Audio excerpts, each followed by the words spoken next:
Well, first of all, thanks to Paul and Ruth for inviting me along. I was flattered to be invited along to this. It seemed like a really interesting event. I suppose I'll start by kind of introducing myself a little bit in terms of my own perspective on this topic. Then I'll talk about my critique of mainstream social policy literature that Paul... Is that microphone on? Because I'm finding it very difficult. Oh, well, I'll speak up a bit then, okay. Okay. I'll start by introducing my kind of perspective on the issues. Then I'll talk about the specifics of my critique of mainstream social policy literature that Paul referred to earlier. Then I'll talk a bit about my research. Then I'll conclude by talking about the kind of welfare state that I'd like to see, the kind of policies that apply to people on out-of-work benefits that I would personally favour. So to start with, I suppose to summarise my perspective is that my point of view is that mainstream social policy literature too often portrays people on out-of-work benefits in a far too positive light, and that this stems from the fact that the vast majority of social policy academics are left of centre politically. And that's pretty much what I say. I'm not the first person to come along and say that, so I suppose I should explain how I differ from the others. I mean, a lot of those people who say that are kind of conservatives. I'm not a conservative. A lot of people who make this point are conservatives who could talk for hours about Hayek and Adam Smith and Milton Friedman, whereas I'm very much in the social policy world. The books that I've read, the literature that I've studied has been social policy literature. And therefore I'm kind of getting in there close and sort of picking fault with it based on my academic knowledge, which stems from kind of reading these mainstream social policy books. And therefore I draw upon the work of Alan Deacon, the University of Leeds professor, and latterly John Welshman, who've talked about, and Alan Deacon coined the phrase, the quasi-Titmus school and paradigm. And by that he refers to the kind of godfather of UK social policy, Richard Titmus, and the next generation who were of academics who came along after him, who kind of took on most of his ideas, but had their own slight changes to those ideas, and they became professors. As I said, a lot of them were taught by him, and one of their key ideas was that social problems such as poverty and unemployment need to be understood as essentially structural problems rather than focusing on the individual. And it was an amazingly impressive contribution to our understanding of the social world, because those academics, for example Townsend and Sinfield and others as well, drew attention to the fact that if somebody's suffering some plight, someone's at the bottom of society, just to say that there's something wrong in them, usually that's not the case. It's usually the fact that factors beyond their control have put them in that position, and that's great. But unfortunately people like me think that this has gone too far, and it's hardened into a kind of resistance to anybody who comes along and draws attention to individual or cultural characteristics to any significant extent. They're accused of blaming the victim, they're treated dismissively, their arguments are often underestimated, they're often misunderstood and misrepresented. And I think that's really one of the themes of my book, and I think this is because of the structural explanation, obviously very popular among the left, and explaining social problems in terms of inequality is very much connected to the left, even though it's connected to sociological understanding as well. It is associated with the political left. I suppose if 95% or whatever it is, academics in social policy were dyed-in-the-wool conservatives, there'd be the same kind of biases, and I would be accusing them of having the same kind of biases to the right that they have to the left. My critique is based on 2 points, really, if I can sum it up in 2 points. Really, when we're talking about, my topic is unemployment, and whether people who are on unemployment benefits really want to work and the extent to which they want a job. And the first point I make is that, yes, I accept the research findings from social policy academics that the vast majority of unemployed people do want to work, the vast majority of unemployed people do actively seek employment. But there isn't any kind of solid evidence that they prefer one of the lesser jobs to being unemployed. Yes, they want to work, but they maybe want to work in a nice job rather than a lesser job. So my research projects have focused upon people's choices between the less attractive jobs and being unemployed, and how people and groups of people differ in that respect. And my book, most of it's covered in my book that Paul mentioned, Rethinking Unemployment and the Work Ethic. The second point that I make is that a lot of the research that social policy academics, mainstream social policy academics, base their conclusions on is interviewing unemployed people and people on benefits themselves. They don't tend to interview people or research people who know those people. So I went out my way, this is it, and they tend to be very critical of research that interviews people who are talking about other people who are unemployed, saying these unemployed people that I know are really lazy. They tend to be dismissive of that, and they tend to go for the unemployed person themselves and ask them, do you want a job? And they say yes, usually, partly because they're worried.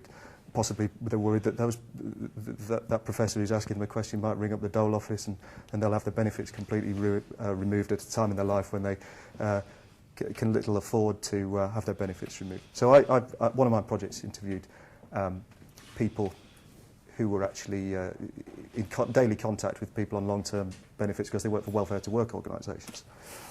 So I'll just talk about my project very briefly. The first one is a kind of survey project, and surveys on do unemployed people want to work. This is just kind of illustrative of the fact that there isn't that army of critics of these left-wing people in social policy who draw certain conclusions. The usual question to ask is the lottery question, which is, would you work if you had no financial need to, or would you work if you were a millionaire? And that asks people, really, gives them a choice between being an idle millionaire and being a busy millionaire. And I say that's a really ridiculous question to ask to people who are unemployed, because that's not the dilemma that unemployed people face. You really want to ask them, would you rather sort of work as a cleaner or in Tesco's on the one hand, or be unemployed and claiming benefits on the other? Research that's done the lottery question has concluded, there was one research project that asked the lottery question in 15 different EU countries, and in every single country, the unemployed showed a stronger commitment to employment than the employed, which to most people would just laugh at that, I think, outside of academia. But because the finding was music to academics' ears, because it fitted in with their politics, there wasn't this great clamour to kind of criticise that conclusion, to try and look at the methodology. How have they come to this weird conclusion? And then I came along and I did, and as I've said, I've explained, I think it was a silly question to ask. So I've asked the question, you know, like I say, baddish job versus being unemployed. And fortunately, from my point of view, we did a project with two other academics, Maria Grasso and Claire Saunders, the statisticians, where we asked quite a question from the British cohort study, and it's in the National Child Development Study. Both have got massive samples of around 10,000 each at various times. The National Child Development Study, everyone born in a week in 1958, and the British cohort study, everyone born in a week in 1970. And they asked them questions each every 7 years or whatever. And in those, we asked them, they had this question, having almost any job is better than being unemployed. You can either agree or disagree or say you don't know. And in every single survey that we looked at, all 60,000 ticked boxes, we found that the unemployed was significantly more likely to say that they would rather be unemployed than have almost any job, in other words, a baddish job. And that's even the case when you hold all other factors constant. So now, you know, there is research out there by me and others that shows that unemployed people don't have the same or more positive attitudes to employment than the employed. The other two studies I did, well, firstly, the interview study that I'd done was it looked at people's lives in the labour market, interviewed them about what the decisions they'd taken, why did you take that job, why did you pack that job in, why did you go to college and all that kind of thing. Just talk about their whole lives in the labour market and ask them about the jobs and how choosy they were in the jobs. And they found people were very different in terms of how choosy they were. And that's actually the more highly educated people, the main finding was that the highly educated people were the choosiest of the lot. They were far more likely, people who'd been to university were far more likely to say, I'd prefer employment to a baddish job, when you're giving them that straight choice and looking at that based on the detailed interview research. And of course they get a good one anyway, because education's so closely linked to employment chances that people with higher education get a job anyway, and employability is far more important than how choosy you are in deciding whether you've got a job. So they educate people are far more likely to get a job, even though they're the choosier ones. But the unemployed people that we interviewed were kind of, they tended to say, yeah, I'm looking for work, but you could almost sense that they were kind of saying the right thing, and that's why I think it's so important in order not to get their benefits cut off. If you're saying that to a stranger on tape, you're worried about where that information is going to go. So I think that emphasises it really is important to ask people who work with unemployed people, long-term unemployed people. So I did 40 interviews Actually, coincidentally, Ruth interviewed me the day I did 5 of those interviews, and her interview style was quite similar to mine, so I was quite encouraged by that. But I did 40 interviews over the telephone, and the same day, 5 of them, as I say, the same day Ruth interviewed me, but that's another story. These interviews relate to the dependency culture issue, which is on the description of this session that's on the website. And the dependency culture thesis, as we know, is kind of this idea that in certain deprived families, in certain deprived neighbourhoods, unemployment has become such a norm that people grow up in families where claiming benefits rather than going to do a day's work has become the kind of norm, and therefore those values, the values that, you know, the work ethic's kind of been eroded and it's passed down through the generations until it kind of spreads. This opinion was, I was shocked by how strongly supported that was by the respondents who worked in the welfare to work industry. They are convinced that 36 out of 40 of them, you know, pretty much said that there's this dependency culture. They called it the third generation, meaning their dad never worked, their grandfather's never worked or rarely worked. When they said they'd never worked, of course, they were almost certainly wrong. Because this idea that politicians have put around, particularly Ian Douglas Smith and others, not necessarily wholly conservatives, this idea that there's families, that there's a whole army, loads of families in the UK where granddad's never had a job, dad's never had a job.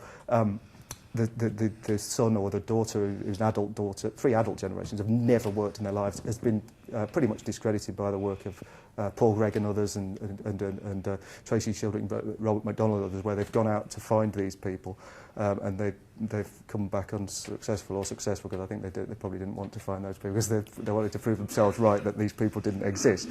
But these people who work with them are convinced that there is, while it's a wild claim to suggest that people have never had a job in those 3 generations. There'll be families where employment's been rare, and therefore they do, according to these people I interviewed, have a very different attitude towards work. I'll go down to the dole office at the first port of call, and it shocks the staff, because the staff say things like, well, if I want money, I go and work for it. I don't go down the dole office. That's a last resort. So they see that very clearly with their own eyes, or certainly that's their perception, and it doesn't necessarily mean it's true just because they said it.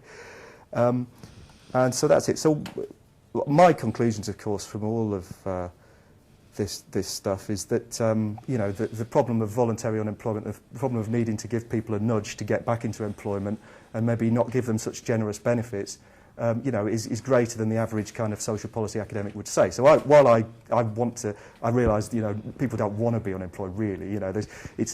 Usually you're on a lower income than most people in your country. You've got shame, you've got psychological problems associated with it. No one really wants to be that rather than do a really good job. But I think that the state needs to push people towards employment more. For the long-term unemployed, I have no problem with imposing strict sanctions on them. But what I would do that's different from what probably the government's doing at the moment, I'd be interested to see what people think. And the government would sort of sanction people and just, well, what happens to you when you've sanctioned? You just cut people's benefits off. Where do they go? If you just do that, doesn't it push them further into the mire? Doesn't it just make them more likely to commit crimes? It makes them more likely to kind of be unhealthy and hence less employable. I think you need to drag them back into society rather than push them further away. So there are problems with that. And I think I'd have a workfare type system that actually paid people a proper wage. So you could always knock on the door of the government workfare system and say, look, I'm prepared to put up with the strict conditions. I'm prepared to do a day's work, and in return I'll get pay. So sort of poverty would be relative poverty. I don't call it poverty, I call it relative poverty. But that would be removed by the fact that the door would be open. If you're prepared to do a day's work for the government, we'll push you above the relative poverty line. Or even though present circumstances and policies are rather a distance away from that. But I think I might have overrun. But thanks very much.